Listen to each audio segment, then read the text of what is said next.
There's a phenomenon that I have noted among particularly college students that want to go to do higher degrees, who are Christians and are committed to their Christian faith, but have a fear of not being taken seriously in their field as they go off to grad school or to do their PhDs or whatever it might be, who start to look away from their Protestant traditions or Protestant churches that they were raised in because there is a perception that Rome has more intellectual viability.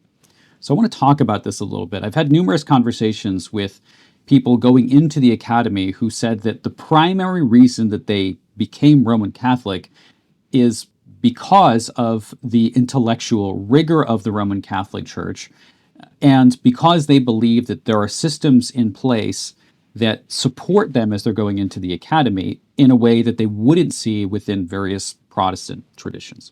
And so there are a number of issues that we could lay out here. So one is just the issue, the institutional issue, to say that maybe Protestants do not have the right kind of networks or organizations in place that serve to protect people who are going into academic fields in the way that Rome does. And I think there's validity to that critique. Some of that is just the nature of Rome with the money that it has and the size that it is. There are things that are simply possible with more money that are not as possible with less money. I mean, that's the practical reality of it. And so along with that, I think part of this allure of the institution itself is that because everybody knows what the Roman Catholic Church is, it is easier for one who takes a stance on whatever moral issue one might be talking about in the academy, that one can say, well, this is the position of my church. I'm a Roman Catholic. This is what the Roman Catholic official teaching is on X, Y, or Z. And it gives a little bit more kind of allowance, perhaps, among some, or at least that's the perception that it does, than saying, well, I'm a Presbyterian and this is what I think, because, well, there are a lot of different Presbyterian groups, and Presbyterian groups don't even claim the same kind of magisterial authority that Rome does. So maybe it doesn't give you the same kind of protection that being within the Roman tradition does. So that's an element of it. The second part of it, I think, is that I see this particularly in intellectual conservative circles, and this is largely students that I work with are kind of in these circles, is that there is a network, a clear network of Roman Catholic academics. And this network has largely been put in place through someone like Robert George at Princeton, so that there is, for some, a kind of clear pathway, if you are Roman Catholic, to connect with other like-minded people within this particular movement, if you want to use the term movement. I don't know if that's the most appropriate. And so some of this is just interpersonal connection and seeing that, well, they've got kind of this great support network that maybe others don't have intellectually, academically. There are very specific figures you could point to in groups that work together with one another within these kind of more intellectual conservative circles. The third part of this, then, is the perception that Rome just has more academics. Roman Catholics, I don't know, are more intelligent, or at least they have the most intelligent Christians, and that Protestants instead are maybe anti-intellectual, more fundamentalist leaning, don't really think very much about their faith, don't explore their faith in other fields of life, don't have a kind of holistic perspective on how faith impacts everyday life because they are so insular and focused on the kind of internal conversion that it doesn't really have an impact on a broader perception of how the world functions. Now, I think that as we're going through these three particular points, and there are things that we could say to each of these, in terms of the institutional stuff, I would say that I get it. I get why people move toward Rome for that particular reason. The very nature of Protestantism itself, especially in the United States, I think this hasn't been the case historically in various nations. The unfortunate thing is that when we've had state churches, like the Lutheran state churches in Europe, they've succumbed to theological liberalism in a lot of really significant ways, so that you don't have that kind of backing or strong system that one would desire from a church that is found in Rome. So there's validity to this critique.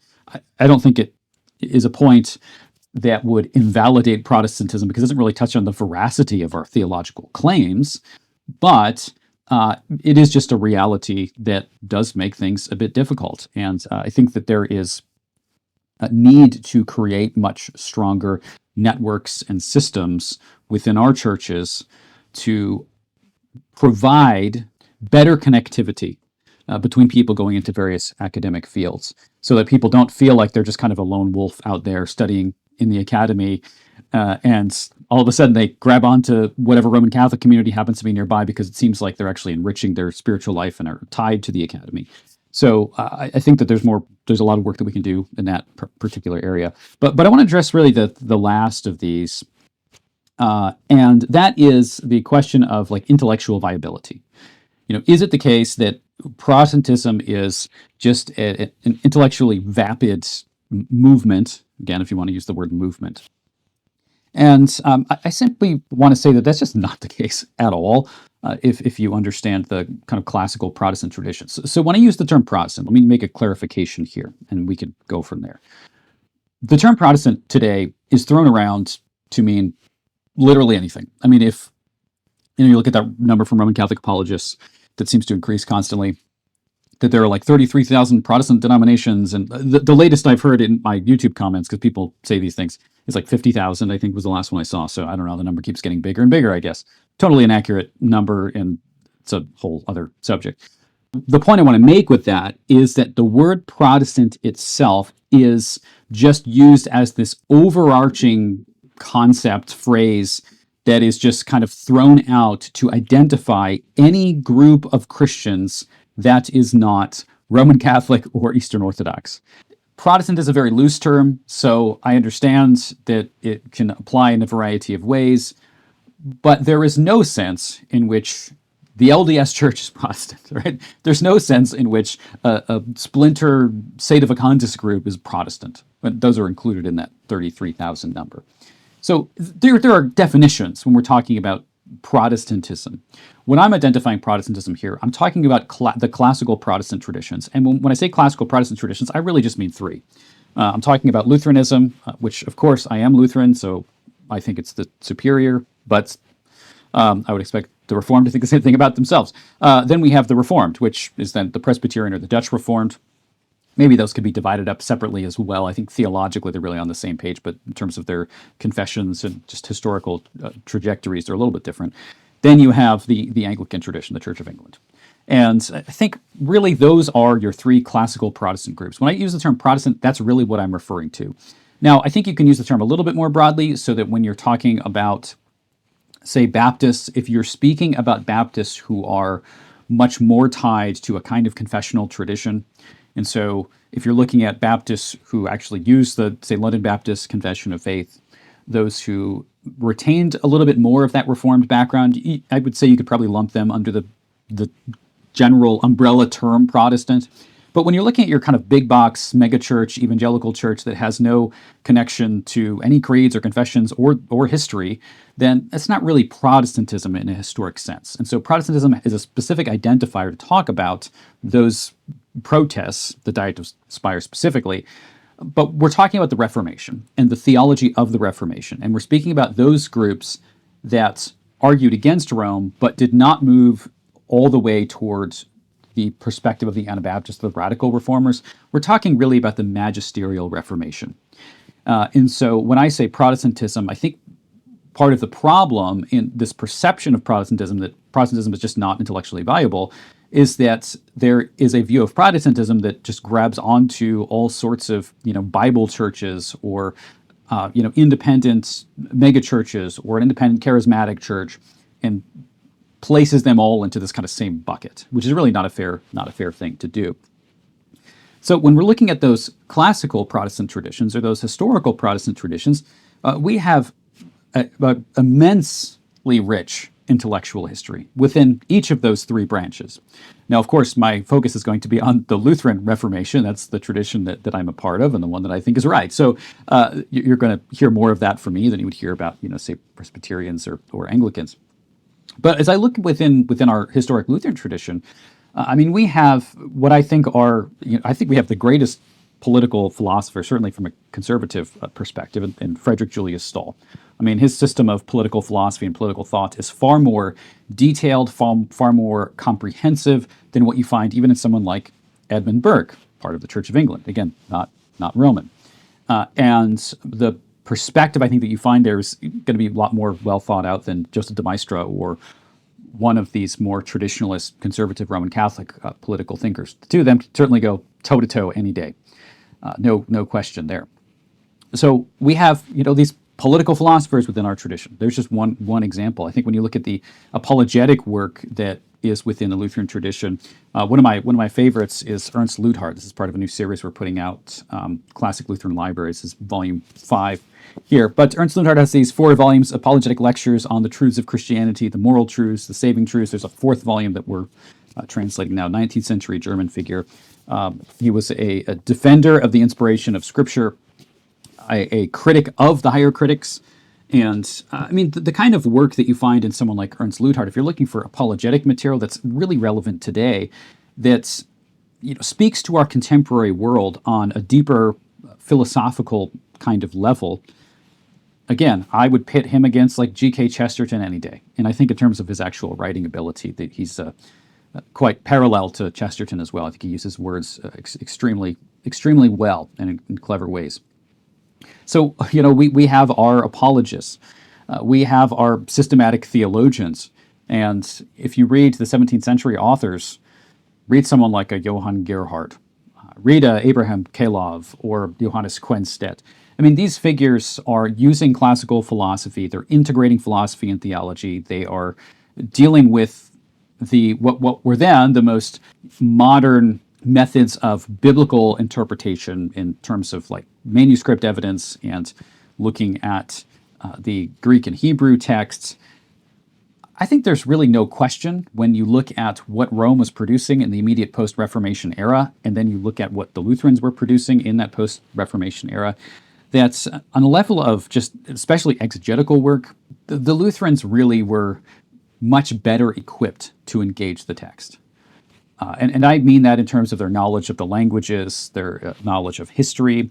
So even the field of patristics, which is the study of the Church Fathers. We think of patrology as something that's largely Roman Catholic today, because you look at something like Catholic University of America has a great patristics program, puts out a lot of really great translations of early Christian works. The field of patristics was a Protestant field of study. It was the Protestants that actually started engaging with the Church Fathers beyond what were very popular manuals that developed in that early medieval period among the Carolingians of like various citations of the Fathers. So a lot of theological engagement with the Church Fathers in the late medieval period was not with direct texts themselves, not that they were never engaged, but a lot of it was with manuals that would compile citations from the Fathers. It was the Lutherans that started to actually delve into the writings of the Fathers and develop a way to look at things like the veracity of the document. Was this text actually written by the person whose name tends to be on the text? Did they have the same writing style? Do they reference historical events that may have happened after their lifetime? Those kinds of things. And so we have these critical methodologies developing among Protestants to be able to engage with these texts clearly. Second, we have Protestants that are the ones who are looking at the context to say, what's this book? What's the context? How do we look at these quotes appropriately and contextually instead of just grabbing onto a quote here and grabbing onto a quote there on a variety of issues? So if you look at, again, Chemnitz, Johann Gerhard, figures during that era, they're developing the tools that now all patristic scholars are using to engage with those texts. And so it's not just Rome that's deep in history, that the intense and critical study of history that is using those historical sources as more than simply backup for what one particular theologian is claiming. That's really a Protestant enterprise, not a Roman Catholic one, though Roman Catholics today certainly use those tools as they should. And then in terms of philosophy, there's this argument that says that Protestants adopted philosophical nominalism in the late Middle Ages because Luther was trained by, alchemists. He was trained by those who were nominalists. There's so much wrong with this general picture. It is true that Luther was trained by nominalists. If you read Luther's critiques of scholastic theology, and he has these theses on scholastic theology, they're harsher than I would be, certainly toward Aristotle, but nonetheless, if you read those theses, the majority of them are arguing against nominalist philosophy and nominalist theology. Luther was trained by nominalists, but that doesn't mean Luther was a philosophical nominalist. And I think when you read his statements, especially in the philosophical theses of the Heidelberg Disputation, 1518, Luther is very blunt that he thinks Plato was far superior to Aristotle. And so the direction that Luther is moving, and especially when he says he's kind of most anti-Aristotelian, which is what people are going to point to as evidence of his nominalism, he is opposed to Aristotle because Aristotle is too close to the nominalism that he's rejecting. This all kind of makes sense if you look at Martin Luther's major theological influences, who are people like Bernard of Clairvaux, who are drawing much more from that Neoplatonic kind of tradition than they are from the Aristotelian one that appears with St. Thomas Aquinas. And so the argument that Luther was a nominalist, I think, is just completely bogus. There are some categories that Luther grabs onto from Occam in a couple different places. But to grab onto a couple categories from a thinker is not to identify yourself with that thinker's entire philosophy. And I think with Luther, that's evidently the case. And so there's a total misconstrual of the doctrine of justification that occurs within this argument. So then beyond Luther, you have to say, well, it's not just a question of was Luther a nominalist, but what did the tradition say after him? Philip Melanchthon vehemently rejects nominalism. Johann Gerhard, all of the major theologians following the Reformation, they all reject nominalism. And there's an argument to be made that Suarez, who's the probably best Roman Catholic philosopher in that immediate post-Reformation era, was himself a nominalist. Now, Suarez was also influential on the later Lutheran Orthodox writers as well, so there's mutual influence there. And to be clear, there's debate about Suarez's system and whether you can classify it as nominalist or not, but there are plenty of articles out there in Roman Catholic journals of arguments that Suarez was essentially a nominalist. So the situation is not so clear as it's often made out to be, that Martin Luther was a nominalist, the Protestants all were nominalists, and then Roman Catholics retained realism, and therefore Protestants led to the destruction of the academy because of this. It's just not fair historically in any way whatsoever. And then you get to the Neo-Lutheran revival in the 19th century, and when you start looking at those thinkers as well, they're not nominalists either. You don't have this prominent nominalist strain, certainly within the Lutheran tradition, and for the Reformed, as far as I understand it, I don't think that's really the case either. So it's really just a misconstrual of history. But I think this does lead to a major issue for today, and this is a question people ask today. And that is, but where are the academics that are Protestant today? It is not hard to find Roman Catholic intellectuals. It is not hard at all to find circles of Roman Catholic intellectuals. And I think it is because of that so many people from these classical Protestant traditions find these kind of intellectual circles and kind of feel like that's where they have to go. And this is something that happens, say, at Hillsdale. Those of you who know people at Hillsdale know this phenomena where you get some Protestant who starts attending Hillsdale, and all of a sudden they become Roman Catholic because their professors are trying to convince them in the classroom, and then circles of students are Roman Catholics. And largely, in my experience, talking to these people, they've never actually really been exposed to the riches of the classical Protestant intellectual traditions. They're just drawn immediately to Rome. Because they have never seen what are the best of their own traditions. And so this is a major issue. This is the reason I do what I do. I want to get these resources out there. I want to talk about the intellectual riches of our tradition. I'm not the only one doing this. You can check out the Davenant Institute. You can check out Theopolis. There are a number of groups that are doing this kind of work today that are trying to demonstrate that we have a very rich intellectual tradition. We don't have to pretend we're kind of second to Rome or lesser than Rome. Our greatest theologians and philosophers, I think, at their time, were not only equals to their Roman Catholic opponents on the issues that they disagreed on, but often had the superior learning and ability to engage with the texts of both Scripture and the Church Fathers very seriously. So in short, I just want to say, you don't have to go to Rome. We have these riches in our tradition and in the Lutheran tradition. And I know my Reformed and Anglican friends would say the same things about their tradition.